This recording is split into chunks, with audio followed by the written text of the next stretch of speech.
online session. We got some stupid stories from my life. We got some announcements. We have a Bible message.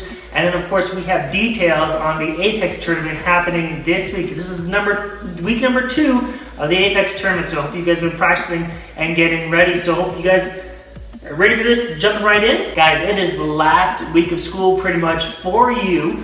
And then it's summer. What are you going to do? What do you do with all the time that you have? I mean, besides not having any more homework, what are you going to do? I mean, the skateboard park is opening up with restrictions. That also means the basketball court and the tennis court, things like that. Playgrounds have been open with some restrictions, things like that. Church is opening with restrictions. We've been doing some hangouts with social distancing, of course. That means we've been gathering, playing video games, board games, card games, things like just, coming together as a community and enjoying one another's company in person. Once again, with restrictions. And so you guys, the question is, what are you going to do this summer? Are you going to just enjoy as much as you can outside because of being quarantined for the last few months? Are you going to try to meet with some people? Of course, being mindful of the distancing and such like that. But what are you going to do? That's a question for you guys today. But anyways, we're going to jump right into what is happening here. You guys, for announcements this week, I got a big one for you. All right, this is the big one. In mid-July, probably the second week of July, kind of when I can get things really sorted out, we are going to be doing a camp out. All right, and this camp out is going to be called Intensity.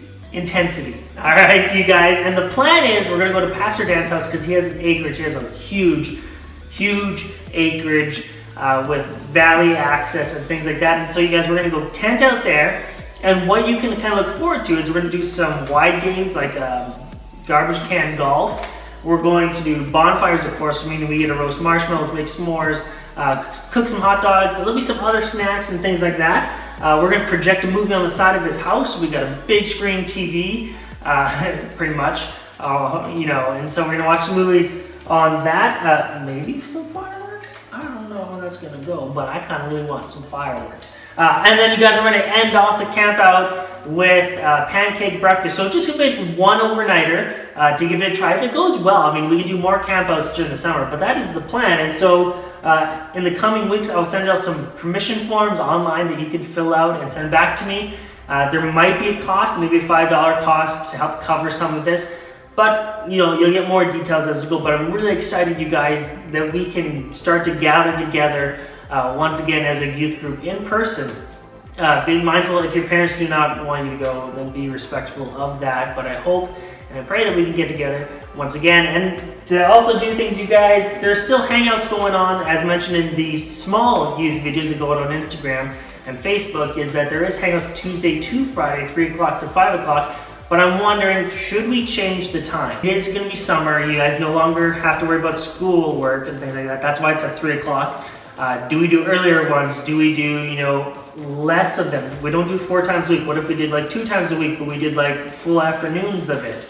I just want to know your questions or your thoughts on that. And so if you think we should, go fewer times a week but longer periods, then let me know. But if we should kind of keep it reduced so you have more time to come out of your house, then maybe we keep doing that.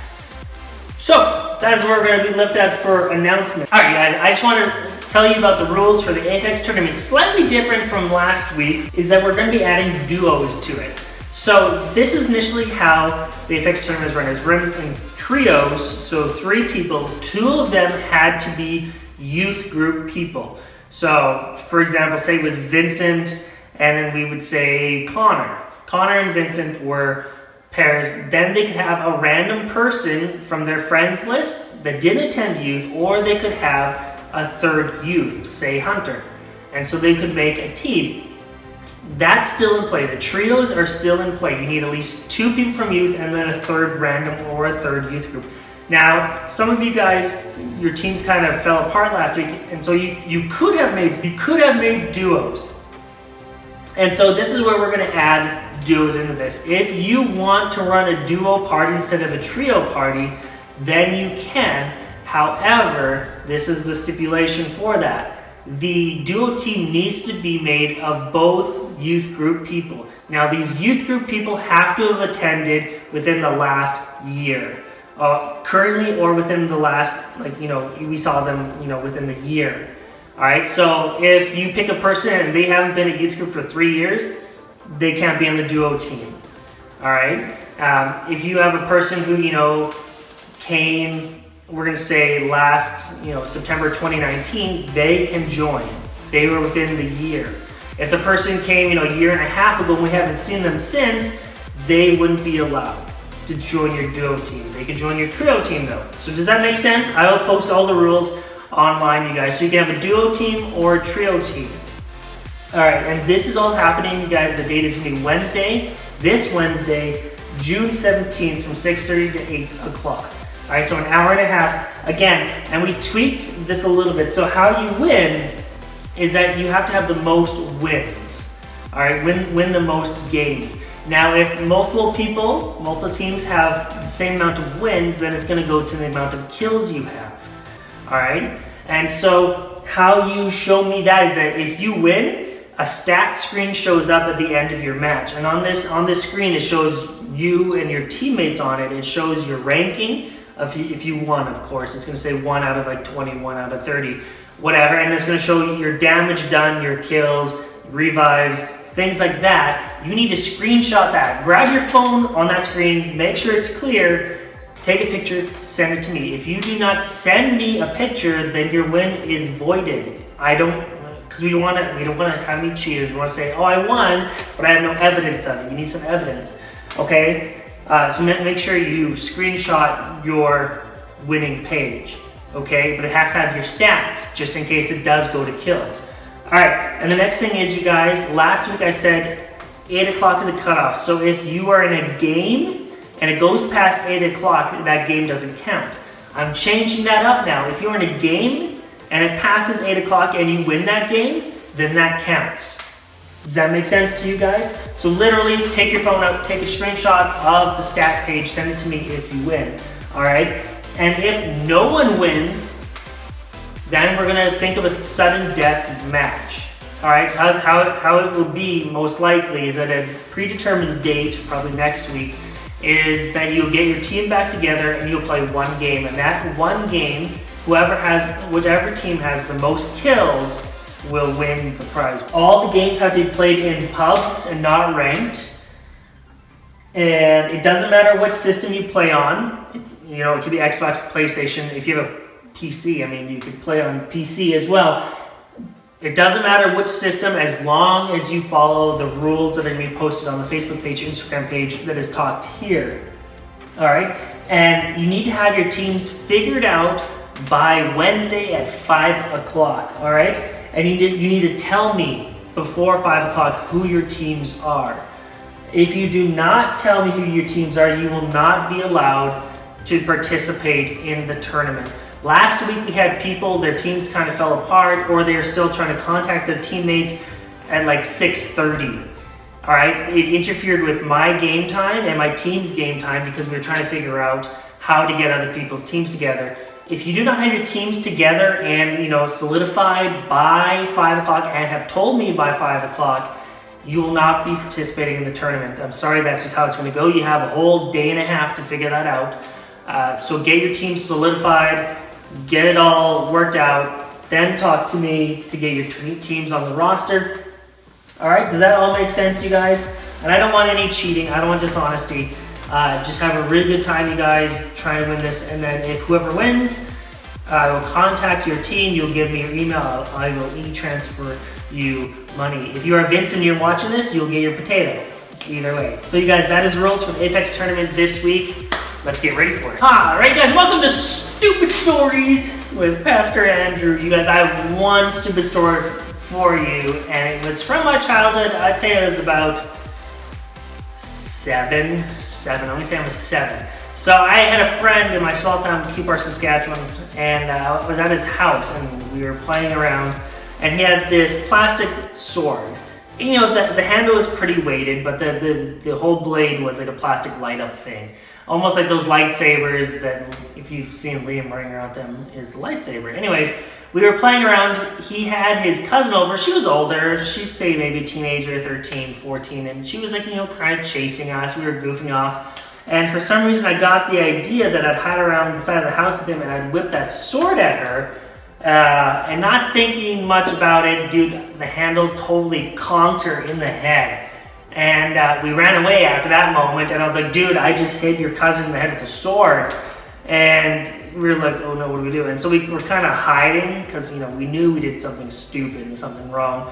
And so we finally got the courage to leave the side of the house and go towards the back door to go inside to have a snack and things like that. And then we went inside and she was sitting at the kitchen table with an ice pack on her head, and she had the biggest bump on her temple I've seen in a long time, especially as a kid. And so I didn't super get yelled at, but they weren't happy. The parents weren't happy. They're like, you can't throw toys at people.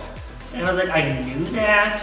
And when the sword left my hand, I knew that. But leading up to that moment, I didn't want to remember it. You just don't think about it in that moment until the consequences happen. Then you go, I probably shouldn't have done that.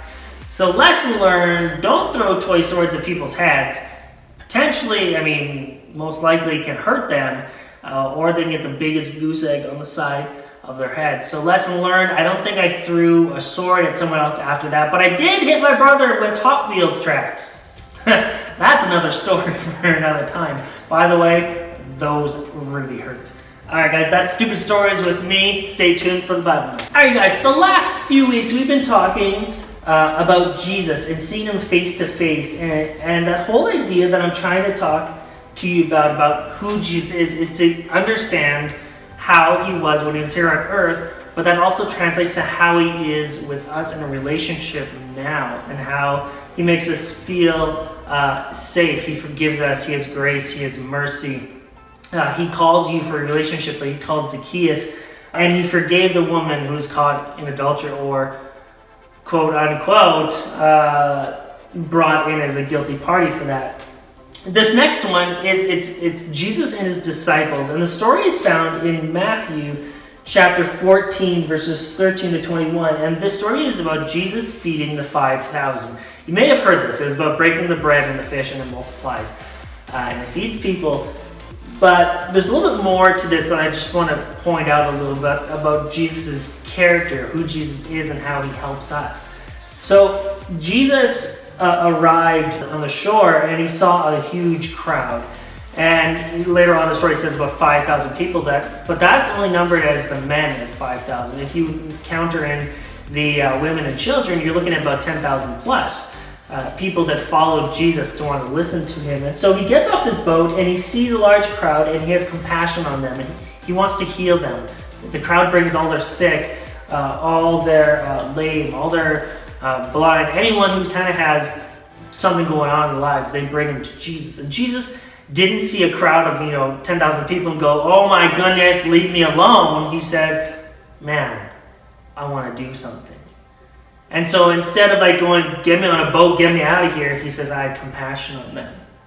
So anyways, it goes on to say in verse 15, it says, as evening approached, his disciples came to him and were like, hey, Jesus, we're in a secluded area here, pretty much housing these 10,000 people, but they're getting hungry.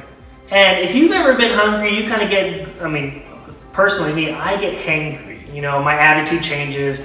I see things in not a very good sunny disposition. I go, this is stupid, everything is ridiculous, give me some food, you're a jerk, all this stuff. It's not a good situation. And so his disciples are pretty much like, we don't want this crowd to get hangry, send them away to go get food. And Jesus says, they don't need to go away. I bet the disciples are like, what do you mean 10,000 people don't need to go away? What do you want us to do? Even if, we went out to fish, we wouldn't get enough fish, and we don't have enough ingredients. We can't make bread, obviously, so all we have is food for ourselves. And Jesus says, I want you to give them something to eat. Jesus gave them an opportunity to strategize, give them opportunity to go, hey, Jesus, we've seen enough of your miracles. We've seen enough of what you've told us that there is a miracle that can happen. There is something that can be done. We could potentially feed these these 10,000 people. And so Jesus gives them an opportunity to do so. And so this is the cool thing about Jesus, is that Jesus, he talks to us, he tells us things, but he doesn't do everything for us. So he gives us an opportunity to pretty much live out what we've learned. And so Jesus is teaching his disciples, and now this is an opportunity for his disciples to act on what they've been taught. And so Jesus doesn't just spoon feed them their entire lives. He goes, you learn this? Do it. That's kind of like when you're on a new job site. They teach you how to do things, and they go, okay, now do it. I worked at Rona second summer after college, my second summer in between my college years. They taught me how to drive a forklift. Now, some of you guys are like, that's crazy. I was like, it is a little crazy, because who would trust me with a forklift? But they trained me. They gave me all this knowledge, all the ability to drive a forklift, and then they said, do it. So they didn't just give me all this knowledge and said, hey, just go back to walking around the lumber yard and moving stuff with your hands. They said, we trained you, now drive the forklift. It'll make things easier. We can get more things done. If you know how to do it, now go and do it. Now, mind you, my first few times driving the forklift didn't go super well. I remember picking up a big stack of 2x4s with my forklift. I didn't center my what are they called, the forks, properly underneath the 2x4s, and so I went to lift to move them. They weren't balanced, so they tipped, and the straps snapped, and I spent a good chunk restacking 2x4s. I learned after that. It went so much easier after that. But anyways, that's just telling you that when someone teaches you something, they want you to go and do it. And so that's Jesus for us. He says, I've taught you, now do it. And so the disciples, when Jesus says, you give them something to eat, the disciples go, well, all we have with us is 5 loaves and 2 fish. Now, question for you, in reality, is 5 loaves and 2 fish going to feed 10,000 people? No. I mean, even if they take little nibbles, I doubt that's going to feed everyone, and that's not going to satisfy them, of course not. But that was the disciples' plan. All right, Jesus says, you figure out how to feed them. So the disciples says, well, we have this in a basket, but we know, Jesus, you can do something. And so Jesus says, well, bring them to me. So the disciples give Jesus these 5 loaves and 2 fish, and then he tells everyone to find a seat on the grass and to sit. So then Jesus takes the 5 loaves and 2 fish, and he gives thanks to it, and he breaks them and says, okay, here you go. Tells them to the disciples, go and distribute them to all the people. And so the disciples go out and they give fish and food to everyone, and everyone, the Bible says that they were satisfied. So it wasn't just a nibble, it wasn't just a bite, they were satisfied. That means they were like, I'm not hungry anymore. And after all that, the disciples picked up 12 basketfuls of broken pieces that were left over. And so it says the number of those who ate were about 5,000 men, not counting children and women. So you guys, Jesus didn't get mad at them for just suggesting loaves and fish. He goes, what do you want me to do with this? You think I have to do everything? He goes, you guys knew enough to go, hey, we have this fish. We've seen what Jesus has done. What if we bring what we have, all that we have for food, and give it to Jesus and let him do something awesome? So that's, in some ways, you guys, you may go, I have little to give.